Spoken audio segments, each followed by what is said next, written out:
Bonsoir. Je me présente juste rapidement, j'ai soutenu ma thèse l'année dernière, et cette thèse portait sur la constitutionnalisation des pouvoirs de crise en droit comparé. Ce qui se passe au niveau juridique depuis ces derniers mois, c'est qu'on a à faire face à ce qu'on peut appeler un foisonnement normatif. On révise la Constitution, on va réformer la procédure pénale, on fait une déchéance de nationalité, etc., etc.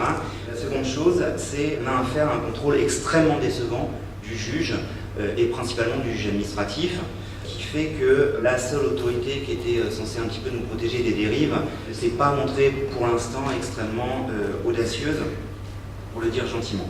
Où en est-on aujourd'hui? Donc l'état d'urgence a été décrété en novembre 2015 pour être immédiatement prolongé. Dès le samedi, Hollande nous annonçait que ce serait pour 3 mois, alors que quand même l'état d'urgence à la base c'est 12 jours et éventuellement une prorogation. Là on nous annonçait directement qu'il y aurait une prolongation de 3 mois. En l'état, j'imagine mal le gouvernement lever l'état d'urgence à un mois d'une compétition sportive qui va ramener les supporters du monde entier, en tout cas l'Europe entière. Donc on peut se demander si ça ne va pas durer jusqu'au mois de juillet. Après on parlera peut-être en fait du 14 juillet, après ce sera la rentrée scolaire.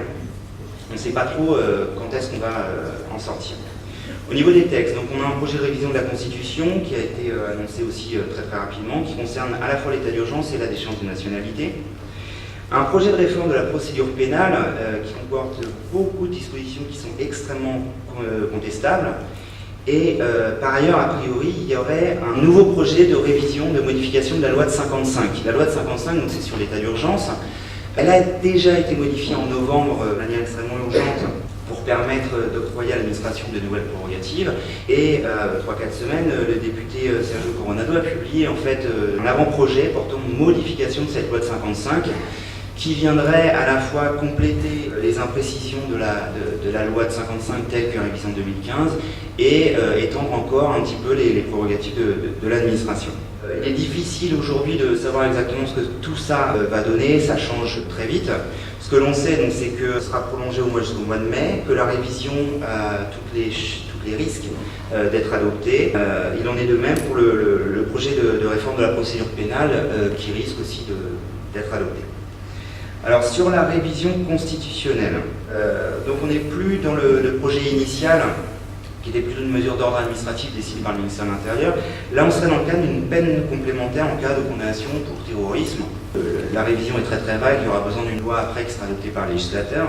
Ce qu'on ne sait pas, ce qu'on ne dit pas trop, c'est qu'il existe un très grand nombre de règles applicables à l'éloignement des étrangers, puisque l'on ferait de ces gens des étrangers, qui rendraient extrêmement difficile le renvoi de ces personnes vers leur autre pays de nationalité. On ne peut pas éloigner une personne si elle risque de subir un traitement inhumain ou dégradant dans son pays d'origine. Par ailleurs, on ne peut pas éloigner une personne si le pays d'accueil n'est pas d'accord, ne délivre pas un laissez-passer pour accepter la personne. Vous imaginez bien que si la France demande à d'autres pays est-ce qu'on peut vous renvoyer cette personne puisqu'on l'a déchu de sa nationalité, puisqu'on l'estime extrêmement dangereux et qu'il a commis des actes terroristes, c'est pas sûr que les pays vont accepter avec enthousiasme de recevoir ces étrangers. Ce qui va se passer en gros, c'est que ces personnes seront assignées à résidence aux frais du contribuable dans des coins perdus ad vitam aeternam. C'est une sorte de peine d'exclusion de la société qui ne dit pas son nom et qui n'a qu'un intérêt pratique extrêmement limité. La constitutionnalisation de l'état d'urgence maintenant. En avant-propos, je vais juste signaler quelque chose, c'est que en soi, constitutionnaliser un régime de crise n'est pas un problème. Il y a un certain nombre de textes internationaux qui prévoient des régimes pour les temps de crise, et ces textes ont été complétés par la jurisprudence, par des organes tels que le Comité des droits de l'homme à l'ONU.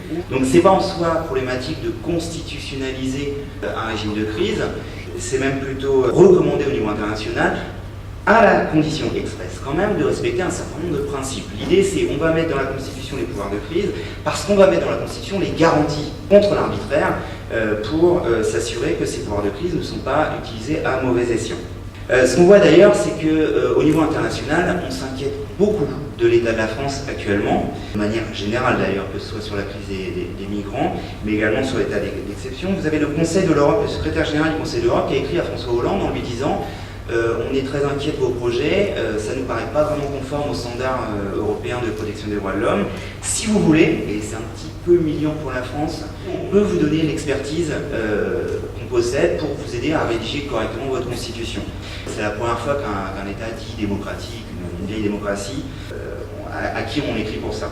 3 jours avant cette date du Conseil de l'Europe, vous avez pas moins de 5 rapporteurs spéciaux de l'ONU qui ont rédigé un courrier commun en s'inquiétant, une déclaration publique commune, en s'inquiétant en fait des dérives à la fois de l'état d'urgence, des dérives des projets annoncés, que ce soit au niveau constitutionnel ou au niveau de la répression pénale. Au niveau interne, vous avez également un certain nombre d'organes qui se sont publiquement inquiétés. Vous avez Jacques Toubon, qu'on ne peut pas suspecter de gauchisme, qui a exprimé ses doutes. Et plus récemment, 18 février dernier, la Commission nationale consultative des droits de l'homme a rendu un rapport extrêmement critique à la fois sur ce qui s'est passé et sur ce qu'il va se passer. Actuellement, on se demande en fait quel est vraiment le but de constitutionnaliser cet état d'urgence. Il n'y a aucun progrès qui est fait au niveau de la garantie des droits, de liberté, du rôle du législateur. Donc pour l'instant, il n'y a pas grand-chose. Ça permettrait de donner une immunité constitutionnelle préventive. La constitutionnalisation permettra peut-être au Conseil de montrer à nouveau qu'il se soumet à l'appréciation du gouvernement et de valider des mesures qui autrement auraient dû être considérées comme contraires à la Constitution. Je vais juste expliquer en fait l'objet de l'état d'urgence, quelle est la conséquence en fait de l'état d'urgence un peu de manière concrète, mais d'un point de vue un peu plus théorique. Que produit l'état d'urgence en fait? En matière de maintien de l'ordre, on distingue généralement la police administrative et la police judiciaire. La police administrative, c'est le maintien de l'ordre, on cherche à prévenir la commission d'infractions. On empêche que des infractions soient commises. La police judiciaire, c'est la répression. On fait une enquête, etc. On juge quelqu'un qui a commis une infraction. L'état d'urgence, en fait, il nous amène à quasiment un 3e mode de police, c'est une espèce de police prédictive. On n'est plus ni dans la prévention ni dans la répression, on est dans la prédiction.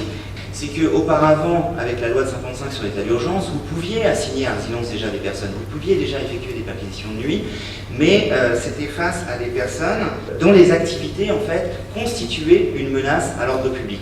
Désormais, il suffit que l'administration ait des raisons de croire que telle ou telle personne peut être engagé dans des activités susceptibles de trouver l'ordre public, ça justifie une perquisition, ça justifie une assignation à résidence, et ça explique pourquoi on a eu autant d'assignations à résidence, y compris de gens qui finalement n'avaient rien à se reprocher, et autant de perquisitions administratives. Un dernier point en 30 secondes, le contrôle juridictionnel a été plutôt lamentable pendant les 2-3 premiers mois de l'état d'urgence. Vous avez un certain nombre de juges, par exemple, qui ont refusé d'examiner des requêtes qui avaient été déposées par des personnes assignées à résidence au motif de l'absence d'urgence. Ces premières décisions ont été contrebalancées, en fait. Le Conseil d'État, au mois de décembre notamment, et depuis janvier, contrôle un petit peu mieux ces mesures, mais le contrôle reste extrêmement léger. Et notamment, il y a toute la question en fait, de la recevabilité des modes de preuve. En gros, l'administration, quand elle se présente devant le juge pour expliquer pourquoi elle a signé une résidence, cette personne, pourquoi elle a effectué une perquisition administrative, elle se base sur les fameuses notes blanches des RG, elle se base sur des fiches auxquelles on n'a aucun accès, les requérants n'ont aucun accès, qu'on ne peut pas vraiment contester. Ces fiches ne sont pas signées, ne sont pas datées, on ne sait pas qui les rédige, elles se contentent d'évoquer des faits qui ne reflètent pas forcément la réalité. Et le juge avalise ce mode de preuve. Le juge avalise nous dit, bon, bah oui, il y a un certain nombre de raisons de penser que, donc l'assignation était valide. En guise de conclusion, je vais évoquer 3 points. L'ensemble des débats sur la constitutionnalisation de l'état d'urgence a complètement oblitéré un autre point, c'est qu'il existe une disposition dans la Constitution qui permet au président d'exercer les pleins pouvoirs en cas de circonstances exceptionnelles. C'est l'article 16 qui ne présente absolument aucune garantie. Grosso modo, en dehors de modes de contrôle qui sont très relatifs, le président peut décider du jour au lendemain de prendre les pleins pouvoirs, de faire ce qu'il veut, sans qu'on puisse vraiment exercer un quelconque recours. Or, si l'article 16 n'a été utilisé qu'une seule fois en 61 suite au putsch généraux à Alger, si on pouvait penser que l'article 16 était un peu tombé en désuétude, il faut quand même se poser la question, actuellement, on est sous l'empire d'un état d'urgence. Qui nous dit que si un nouvel attentat de grande ampleur était commis, le président ne mettrait pas en œuvre cet article 16. Auquel cas, il n'y aurait plus aucun garde-fou possible. D'autre part, on ne sait pas si un autre président, une autre présidente aurait beaucoup de scrupules à utiliser cet article 16. Il n'y a eu aucun débat là-dessus dans le projet de révision constitutionnelle sur cet article qui apparaît maintenant extrêmement comme une épée de Damoclès au-dessus de nos têtes. Bien pire que l'état d'urgence. Deuxième point, il y a un arrêt de la Cour européenne des droits de l'homme qui a été rendu il y a très peu de temps qui concerne les perquisitions administratives, notamment perquisitions sans contrôle du juge ou un contrôle de façade a posteriori. Et la Cour européenne des droits de l'homme a condamné un État européen en considérant qu'il y avait une violation de l'article 3 de la Convention, qui est l'article relatif au traitement inhumain et dégradant. En gros, le juge européen nous a dit débarquer en pleine nuit dans une famille avec des jeunes enfants qui vont être traumatisés parce qu'ils sont mis en joue par des hommes cagoulés, armés, et vider la maison, c'est contraire à l'article 3. Cette décision elle est extrêmement encourageante puisqu'elle va permettre, si les juridictions françaises ne suivent pas, aux requérants de demander au juge européen de condamner la France, en tout cas au niveau des perquisitions. Au niveau des assignations, je suis un peu plus dubitatif, mais on verra bien. Dernier point, j'ai évoqué le projet de modification de la procédure pénale. C'est dans l'attente de l'adoption de ce projet que se perpétue l'état d'urgence. En tout cas, c'est ce que Valls et Hollande ont annoncé.